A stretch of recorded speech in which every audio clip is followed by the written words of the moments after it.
Man, I got studying to do here. I've got the new sleeve in the cylinder. It was, that was that odd deal on a sleeve that I got that was supposed to be a 90, but it's actually a standard, which is fine. And I got a piston that is the standard, but 10-to-1 compression.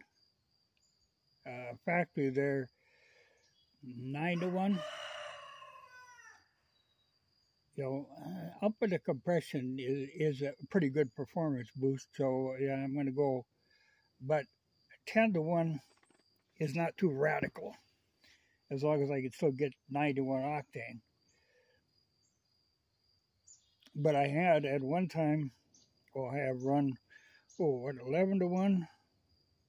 They do make like a 12-to-1, but even with that 11-to-1, I had a 90-millimeter bore, and I was chasing all over, I'd have to go get aviation fuel. It was the only thing that had the octane rating. So it got to be a bit of a nuisance. But I think as long as 91 non-ethanol is available, I can get by with a 10-to-1. And every little bit helps, on the compression, but you have to have the fuel to be able to run it. Now, I did run into a problem with that sleeve. They aren't that bad going in or out, but they're snug. And the problem I ran into was the new sleeve. They're kind of keyed. They go in, and then there's this lip that holds them. Well, on that one, I had to remachine this outer lip was too big, which is a hell of a thing to figure out once you get the sleeve in and then have to pull it out again because, she just wouldn't bottom out. It was just too big. But I did get that squared away. And the sleeve is, we'll see. It's some special metal, like normally they're just a cast iron. This is a little different. Now the piston, like I say, 10-to-1. And it's funny, I always get a kick out of the White School pistons come in this little jewel bag, which is just funny. But if you're paying $200 for a piston, I guess they can afford to throw in a bag. And I might have to modify. I'll see, I'm running a pretty wild cam. Now, they got a pretty deep pocket for the exhaust valve, but I might have to go deeper on the intake. But I'll have to assemble it and then run some clay in there and see what I get. Because they can get tight, depending on the cam you're using. But that should be not that hard to do. But looks like a good piston. But like I say, now what I'm debating on here is piston to cylinder clearance. Now the stock clearance. See, this is where it gets tricky because you're dealing with, you're always metric or standard. You have to think. I'm so used to thinking in standard, inch measurements, but a lot of the stuff is always in metric, and so I have to convert. That's where this, this crazy. I don't particularly care for these digital things, but the one advantage is that you are able to, at the push of a button, convert. Like it's 87-millimeter bore. We're pushing that button. 3.42 inches.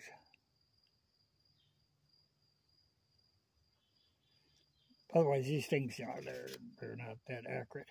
I prefer, well, a regular, caliper. But I do have a metric one, and I've got a standard one, and I keep having to double check myself to make sure I'm not pulling a deal like they did with one of the moon, or not moon, I think it was a Mars lander that they set up, and it just crashed into the planet. Well, they figured out later, oh yeah, there was a little confusion as between metric measurements and the standard measurements, and the space agencies, they're kind of using both, and so they hit her at full speed right into Mars. So I'm sure they're double checking themselves too. It's funny with that whole deal with the metric stuff. When I was in grade school, here they come. Oh boy, got to do the metric, got to learn the metric system. They're really pushing it. In fact, even all the speed limit signs got turned to kilometers. Spent a lot of money doing that. And we were just getting so we could, function in this metric system. And then all of a sudden, they just decided, hell with it. We'll stay with inches. So, all the signs had to come down, and all the metric textbooks got dumped. But it was funny because it was right at the point where, okay, we were beginning to accept this metric system. And then they just decided, well, it's not worth the trouble. But like I say, working at the Harley shop, I got used to thinking in, thousandths of an inch. So I always have to convert this in my mind. Because in theory, the Yamaha standard would be like 2,000ths for tight. Now we used to set up like Sportsters at 3 to 4,000ths, and the big twin at like 8,000 if you knew the person that was driving it. Because you had to be cool. If you're going to hot rod it, well, it's going to seize up. You have to let it wear in. So it depended on, because if it's set up closer, yeah, it's going to last longer.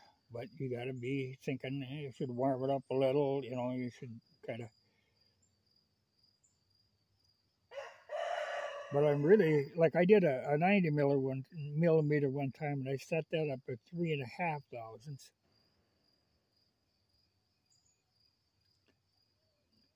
Like I say, the stock, they're thinking, 2 to maybe 2.5.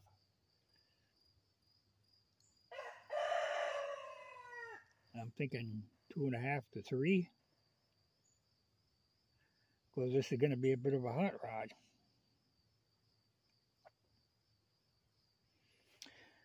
And it is a forged piston.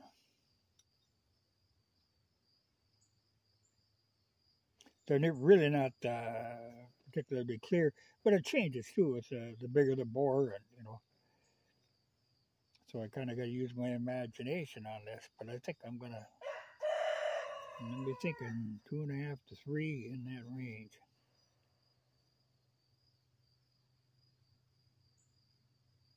Because I don't tend to baby things. This thing is being built for speed.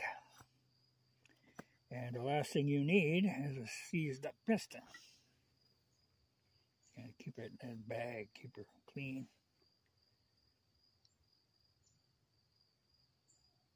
You gotta think about this some more though. But I'm thinking, don't want her tight. Tight is good in, well, not too tight, but, snug is good. Like the 2 would be good for normal driving. If you're willing to take her cool. But like I say, I'm building on the hot side. Tight runs a little quieter, but I'm not particularly concerned about quiet. I'm concerned about keeping together. So I'm thinking 2.5 to 3. Kind of a happy medium in there.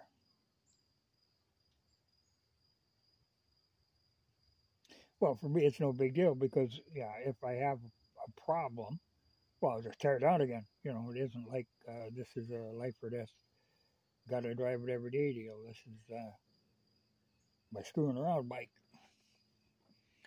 You know, I considered this is just a little big for the standard, though. I could probably clean it up to run a, you know, there's a little spot here I didn't want to clean up to fit a standard. But I do have like a 10 over piston that's high compression. I could run in that. But like I say, no big deal. You don't want to score at the piston because, like I say, they're $200. But I think maybe if I set it up by 2.5 and behave myself with it for a while. Though if you got something that's hot, you tend to want to run her hot. Yeah, we'll see. It's something I got to think about. But at least I got the cylinder, the liner in, you know, the sleeve. Even though, like I say, that, you know, she took a little modifying. But they really don't come out that bad. I have found that I just put them in a kettle of boiling water and leave them get good and hot. And then the new one, of course, when you're going in with the sleeve, got a cold sleeve in a hot liner, I mean hot cylinder, you know, they drop right in. Except when that lip is too big. I never thought to measure that, you know. But she wasn't going in. So it took a little work, but she's in there now. And she's in there damn snug. And I cleaned up nice, you know, right now it's, you know, at like 87 millimeters, which is the standard bore. But now I just have to hone it out to the clearance that I need.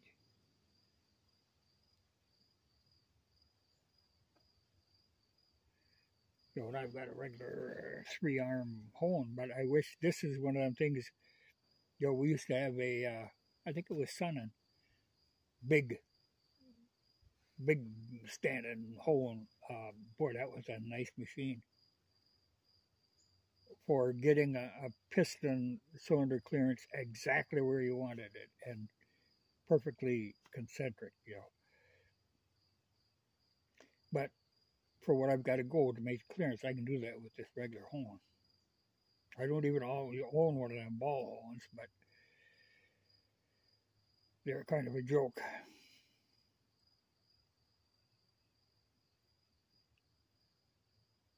It's going to take a little work though, but that's why I got to measure carefully